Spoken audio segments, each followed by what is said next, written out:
back to my channel today. Today I'm addressing a question a friend recently asked me, and the question is it possible to have a fashion brand without going to a fashion and design school? And my answer is a resounding yes, and that is exactly why I am making this video. I didn't go to fashion school, yet here today I'm running a successful fashion brand called 1219 Style. So if you didn't attend a fashion school but you're looking to start your own fashion brand in 2024, this video is for you. But before we dive into it, as usual, outfit check. So today, my outfit of the day, I'm wearing a lemon shirt by my brand 1219 Styles, and I've matched it with a white trouser, a black shoe from Zara. It's a very simple, smart, casual outfit, which I feel it's a good fit for every man. To get one for yourself, you can check out our website www.1219styles.com, or you can follow the link below.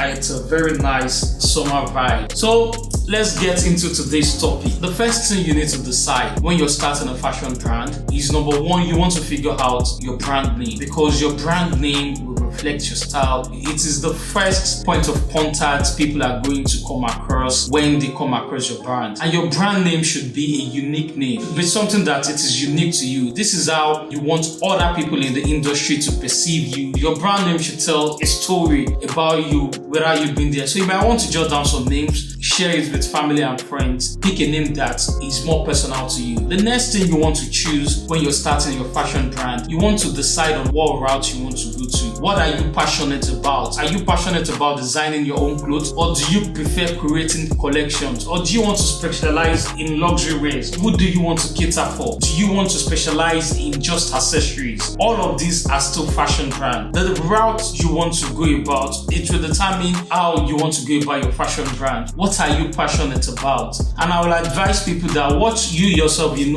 won't wear, do not even venture into selling it, because you will be your number one ambassador only if you have a lot of money you're pumping in. If you're starting small, you should be selling what you absolutely believe in it. Let me share a bit of my story or my journey. I've always had an eye for good clothing, style, thanks to my late mom, who was from a royal family in Ijebu, southwest Nigeria. And if you know the Ijebu very well, there's two things that is part of their DNA: fashion and dressing well. So my mom actually influenced my fashion style. In my early days, I was an MC, event MC, and dressing well was crucial for my role. I remember when I was starting, one of the advice my mom gave to me back then was that, Michael, for you to stand out among the crowd, you need to dress well and you need to always go for colors. So back in Lagos, when we have weddings, you can have about 800 guests, about 900 guests. For me to stand out from this crowd, I have to wear distinctive colors. Number one, they can always remember me for, and number two, so that I can always stand out from the crowd. All of these has really helped me, because back in the days, my sense of style caught the attention of many. Eventually, people started asking me for fashion advice and referrals, and way back in 2013 or 2012, I started writing about fashion on my blog. Then in 2016, my cousin asked me to style him and his groomsmen for his wedding. But when he asked me to style his wedding suit and style his groomsmen, I said no, because it is not something I had done before. Before then, I've been making my own suits, my own trousers, and it just felt like if I have been the one making all of this for myself, I should be able to do for him as well. And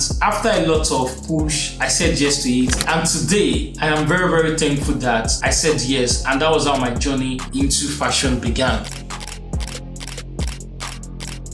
So I am so glad I said yes to him. Like I mentioned earlier on, that you have to play to your area of strength, and you have to be able to identify your weakness and look for other people that you know that their area of strength is your own weakness. For example, this video I am creating, I can stand before this camera all day to take pictures, to style, to talk to the camera. But sitting back editing video is my own area of weakness, and I would rather outsource it. And that is one thing you need to be able to do. You need to be able to outsource. You need to know your own area of strength. If you're just good with designing and you know sitting back behind the machine is going to be difficult for you. You have to be able to find someone who you will collaborate with to team up with it. Sometimes you might even have to employ the person to be your full staff. When I was starting 8 years ago, one of the things I did that really helped me was that I was able to employ a business manager early enough that was able to help me look into the books, help me to see that we are making profit and this business has been viable. Outside that, I employed a tailor who had over 20 years experience, and with his own experience, with my own experience combined, we're able to craft out a whole different amazing designs. We're able to work seamlessly, but with that,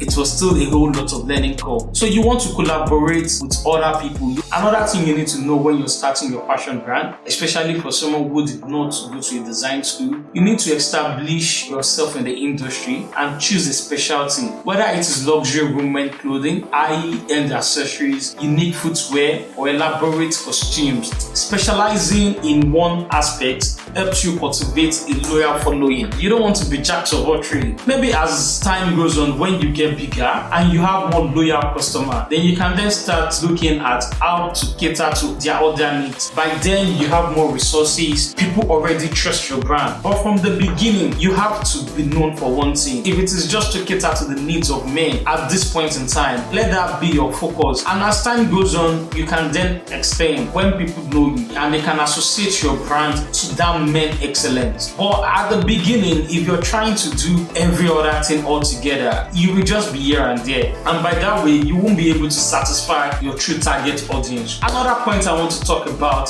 is that you will need to develop a lot of soft skills. When you're starting a fashion brand or in the fashion industry, soft skills are crucial in fashion. Soft skills like patience, creativity, attention to details, teamwork, communication. Communication is very important. Communication not just from your own end, but communication at the customer's end as well. You have to be very sure that you and the customer are on the right page, and you need to be able as well to know how to collaborate with other people. You need to be able to be a team player because only you cannot get this done. So you need to be able to put yourself down to other people's level, and at the same time as well, for you to be able to climb up to other people's level to collaborate with them. And last but not the least, how you market your brand. So now you've known every other part of you starting a fashion brand. One thing you need to figure out early enough is how to market your brand. One way to market your brand in fashion is for you to be able to work with influencers. When you're working with influencers and models, they have to be people who align with your core brand value, and ask them to wear and promote your designs. For example, if you're making streetwear and you want to promote your brand, you're not going to reach out to a content creator or an influencer who only wears suits or who only creates content for suits, and vice versa. So you need to look for people who align with your core value, with your brand core value, and you guys share the same target audience for them to be able to market your brand. Beyond winning designs, beyond collaboration, communication, amazing design, the most important one is excellent customer service. When you are in fashion, you need people to be talking about your designs, and they have to be talking about it in good light. And the only way people can talk about your design in good light is excellent customer service. You want people to feel happy about the purchase, about what they are spending money on, and this way they'll be happy to tell their friends, their enemies about your designs, about how good you are. Trust me, excellent customer service is a winning tool in this industry. So starting a fashion business without going to a fashion school is challenging, but with passion, dedication, and the right strategies, you can achieve your dreams. If you find this video helpful, kindly share with someone you know that this will be helpful for. If there's any topic you want me to talk about, please feel free to put it in the comment section. Thank you very much. Kindly subscribe to the channel, and I will see you on another vlog.